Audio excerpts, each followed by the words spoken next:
BZ group પર CID ક્રાઇમની તપાસનો ધમધમાટ. સતત ચોથા દિવસે બીઝેડની ઓફિસો ઉપર તાળા. માલપુર અને મોડાસાની ઓફિસો ઉપર પણ તાળા. હજી સુધી એક પણ રોકાણકાર સામે આવ્યો નથી.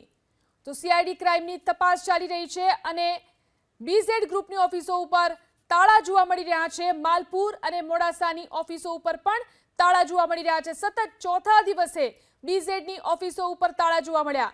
માલપુર મોડાસાની ઓફિસો ઉપર તાળા જોવા મળી રહ્યા છે. આ સાથે જ હજી સુધી એક પણ રોકાણકાર સામે આવ્યો નથી. એક પણ રોકાણકારે જણાવ્યું નથી કે તે બીઝેડમાં રોકાણ કરતો હતો. બીઝેડ ગ્રુપ પર સીઆઈડી ક્રાઇમની તપાસ ચાલી રહી છે. અલગ અલગ ઓફિસો ઉપર તપાસ ચાલી રહી છે.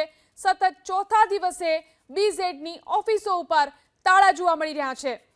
માલપુર અને મોડાસાની ઓફિસો ઉપર સતત ચોથા દિવસે પણ તાળા જોવા મળ્યા છે.